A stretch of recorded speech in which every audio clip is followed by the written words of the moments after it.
Hello, Facebook. Hey, friends. Ah, deep breath. Sometimes people ask me how I manage to combine being half of my time a single parent of three young kids with being, living this public life that I have and facilitating and having a business and a social life and all of that. Well, I can tell you sometimes I don't.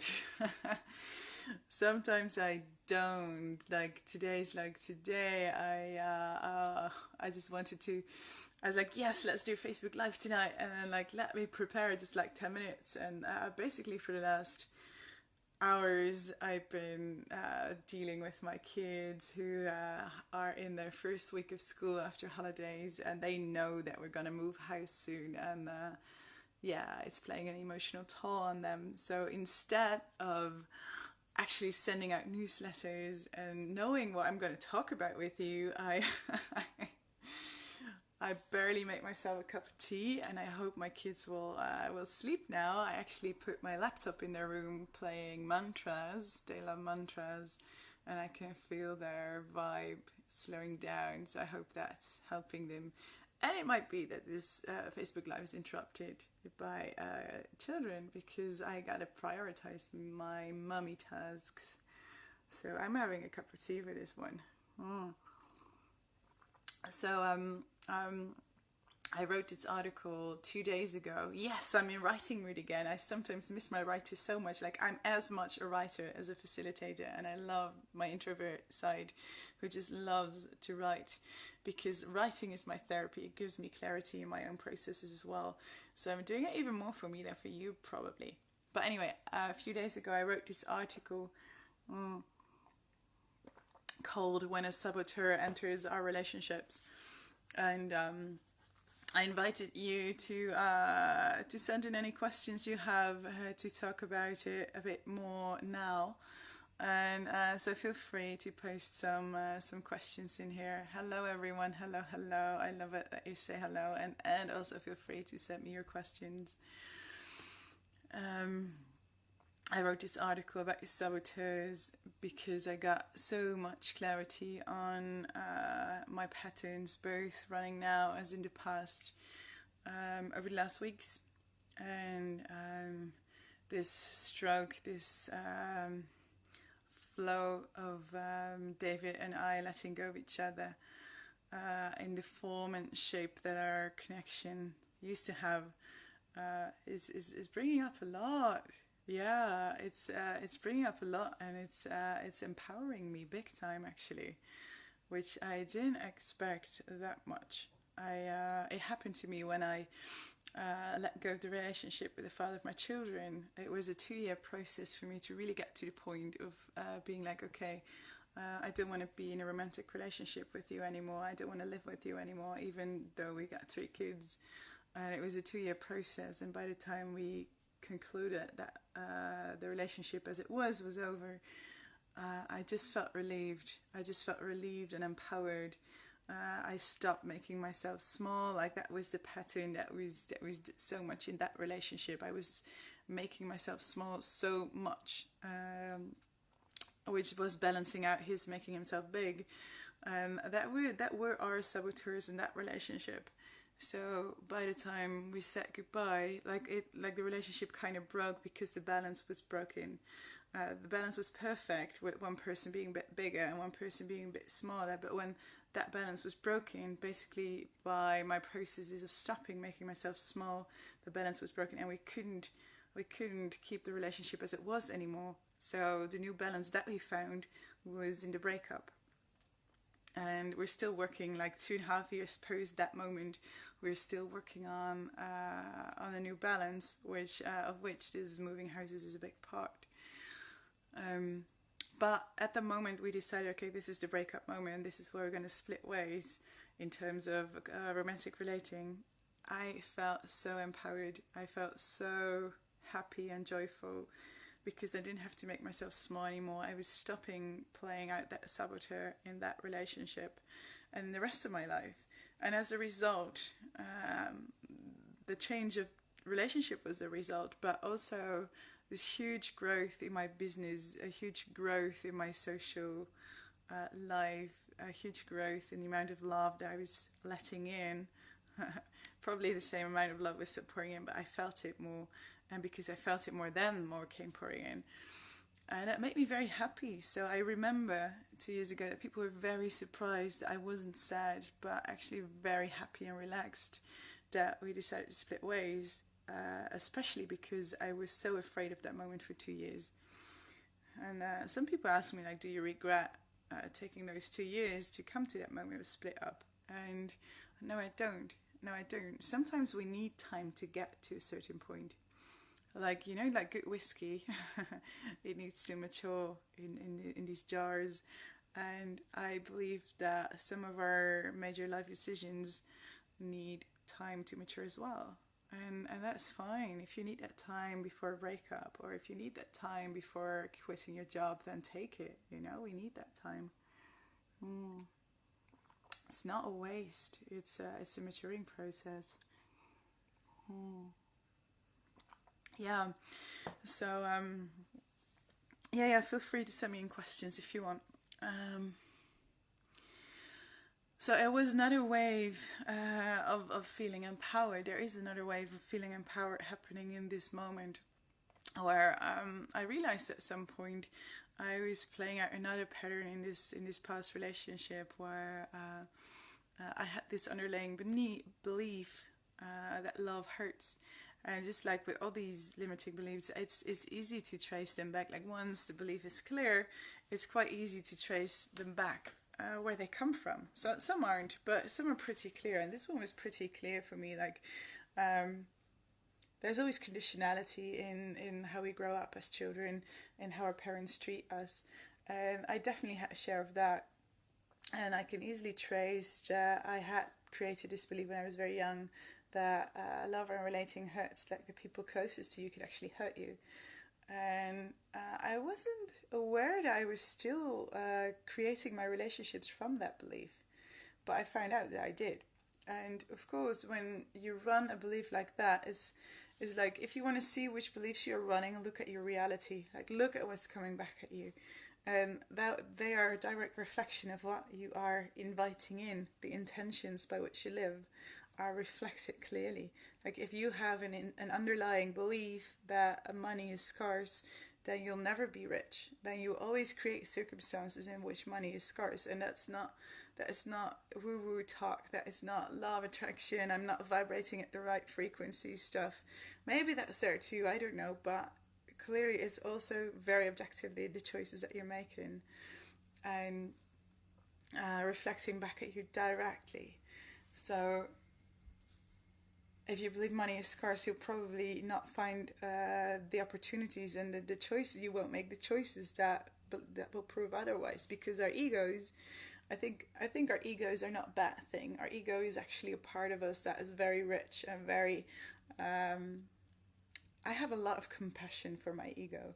I think our ego is there to protect us and to keep us safe and to take very good care of us in this world that can actually harm us and that can be quite dangerous. And the saboteur is actually a part of us, in my belief, that is trying to keep us away from moments that can, impact us in the ways that we think reality works.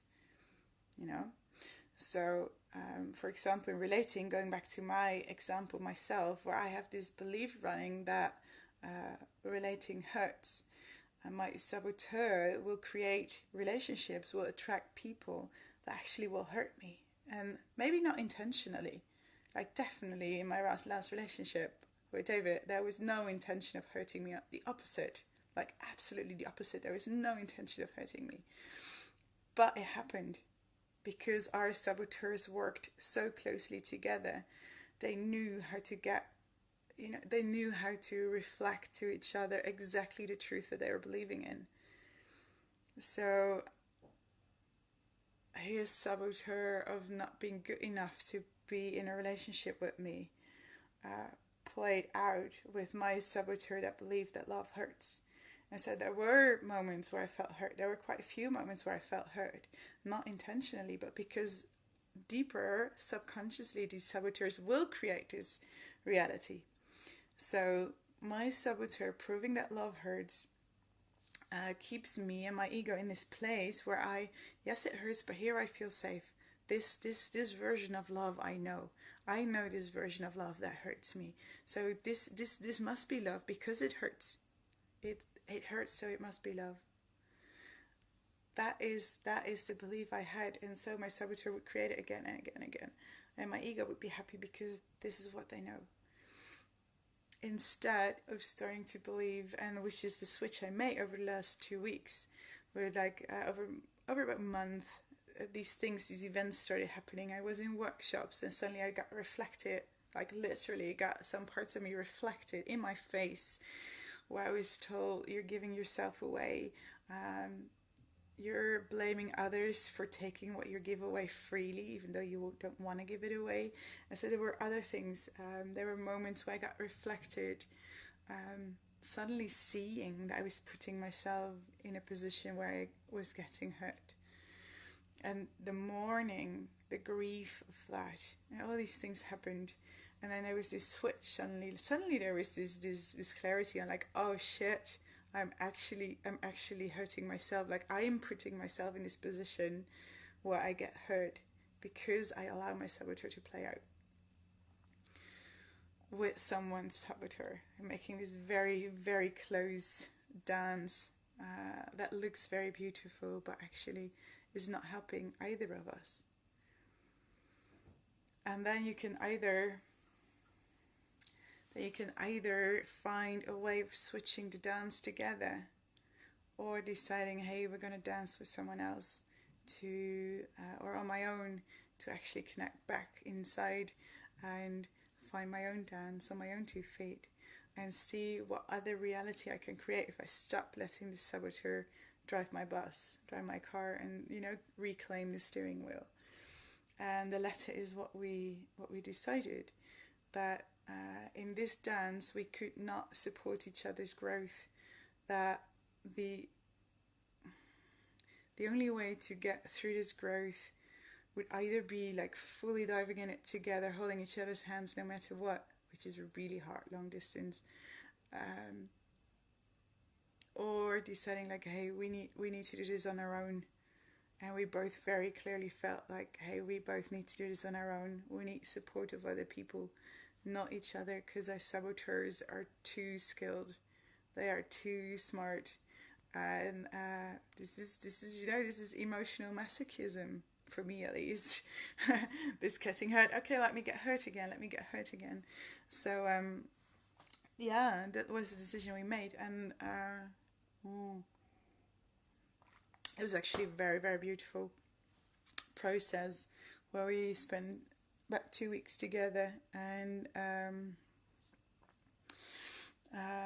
very consciously enjoyed these last 2 weeks. And for me, there was a lot of grief together, so I spent quite a lot of time crying in his arms and still being very close and very beautiful, and not shutting each other out of each other's lives at all, and just keeping the future, like completely letting go of any agreement, any label, anything, and also not shutting out anything. So not shutting out the possibility that we don't want to see or talk to each other ever again, and not shutting out the possibility that there will be a way of getting closer again. We don't know. Maybe we'll be friends, maybe we'll be lovers, maybe we'll not be anything. Who knows? And it's fine. I don't need to know. And the interesting thing is that I feel safer in this than I felt in the relationship. So changing this stroke of the saboteur, not letting the saboteur drive the car anymore, is bringing me so much safety. Letting go of this belief that love hurts is bringing me so much safety. I'll finish this sentence and then I'm going to get to the questions. And the most beautiful part of it all is that letting go of the saboteur of believing that relationships hurt. I was in this Tantra festival last week, And that was such a beautiful day of having a workshop in the morning that was about shadows, where I suddenly saw and felt the grief for putting myself consciously or maybe subconsciously in a position where I knew I would get hurt, because I knew it in advance. So in the morning I felt the grief over that. In the afternoon I did that puja with Peter and Monique I shared about before, this puja where I was only receiving and all these people came to devote to me, and I was just crying and feeling my heart crack open to a depth I never felt before. And in the evening there was a cacao ceremony where my intention was to let love be generous, blissful and joyful, and to switch this paradigm completely and to allow love in and to feel in all the ways people love me.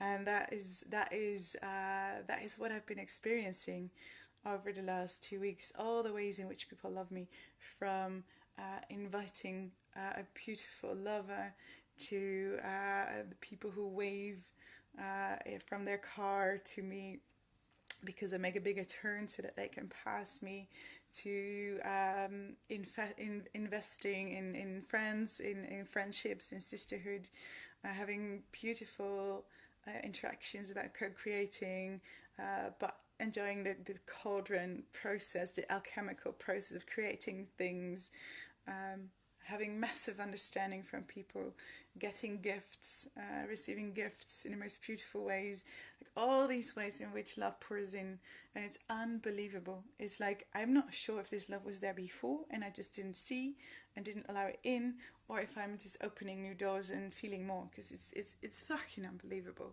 It is. So let me get to some questions.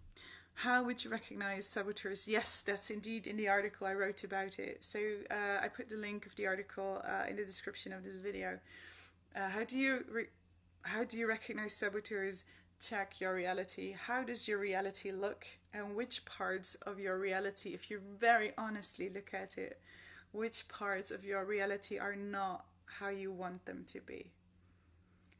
Like, what is actually manifesting as the opposite of what you would want?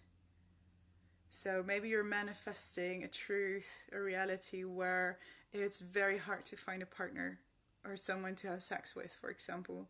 Then probably your saboteur is the limiting belief that you're not sexy enough or that you're not lovable.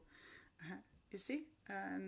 Yeah, that's just one example. So check your reality and see where you're creating the actual opposite of what you deep down really want to manifest. That's where your saboteurs are. Oh, and if you want to go very much in depth, shameless promo, you can book a session with me and I can help you find yours. Not sure. Let me see if I can read the whole... Yeah. Okay, if questions are long, I have to read them. So see if you can keep your questions short.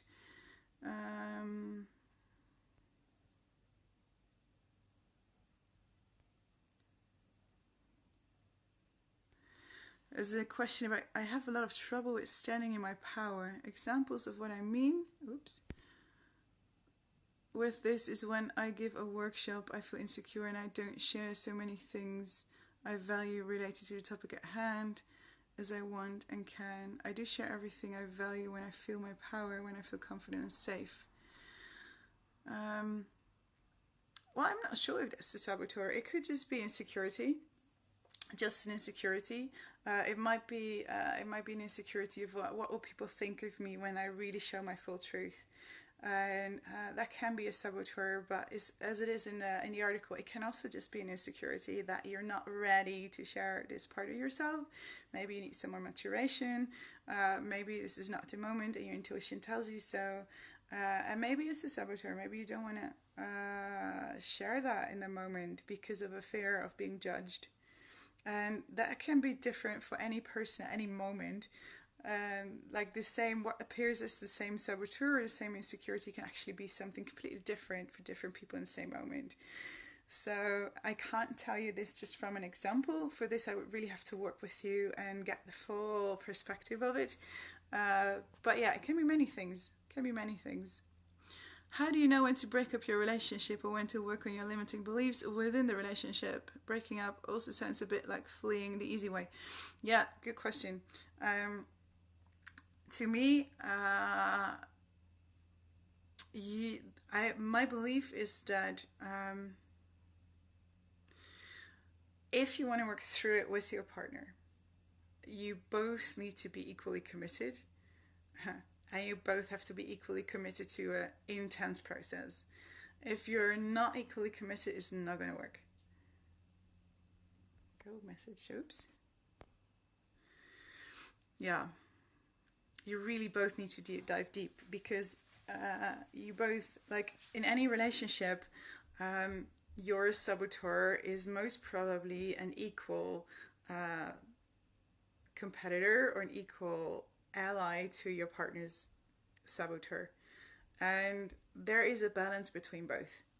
If you are breaking the balance by working on your saboteur without your partner working on theirs, either your relationship is going to be fucking amazing because you invite their saboteur to step out of the way and for them to step up, or your relationship is going to fall apart. Like, there is probably no middle way, because you're going to break the balance and you need to find a new balance, which is often closer together or not at all existing. And this is just one answer, like when to break up or when not. There is no general answer to that either. There is no one answer that suits all. Like, maybe you have attracted your partner from your saboteur, and this partner is actually not what you actually want, but the opposite of what you actually want. And maybe your partner never can or will change in what you actually want and need. And by the time that you are working through your saboteur and actually see what it is that you really desire, you notice it's not this partner but someone else. That's another option. And maybe when you work on your saboteur within this relationship, you do invite them to let go of theirs, and it gets more amazing. So this is really hard to give a general answer to. I don't want to give one general answer. There is many scenarios possible. There's many things possible that are playing out for you in this moment. But if I would give a general answer, it would be like, you both need to be committed to work on this and to deal with the results. Because yes, you're going to break a balance, and it needs two to tango to deal with breaking this balance, because there will be emotions involved. Yeah, and sometimes quitting a relationship is fleeing, and sometimes it's the most empowered choice that you can make. And for me, and this last one, there's a kid coming to pee, so I'm just gonna make some space because I'm the only spot in a house that has enough light for live video in the evening, which is on top of the stairs towards the bathroom. What I want to say about this last my process over the last weeks is that it doesn't feel like a breakup to me. It doesn't feel like it feels like keeping a wide open heart towards each other and giving each other the utmost space that we can to dive deeper. So we are both committed to this process, and possibly equally committed. I'm not even sure of that, but probably equally committed to work on it, and realizing that the best place to do that is not together, and to realize that actually we might not be the best partners to each other. We were the best partners, our saboteurs were the best partners towards each other, but the other parts of us might not be. So it also, this process also requires lots of honesty. Yeah, that's how I personally look at my process with David. Yeah. So is there anything else? No, that's it. So if there's any other question, this is the moment.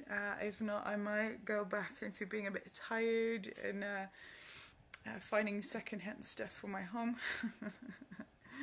And maybe making my newsletters that are a few days overdue. Yes, kom maar langs. Ja, schatje. Doe maar niet, want ik ben op Facebook. Goed zo. Slaap lekker. That was my child. All right. think I am going to finalize this Facebook Live. I hope this was chocolate over anything, so stracciatella, I guess. Yeah, I hope this was of any worth for you. I hope this brought some recognition or maybe some inspiration.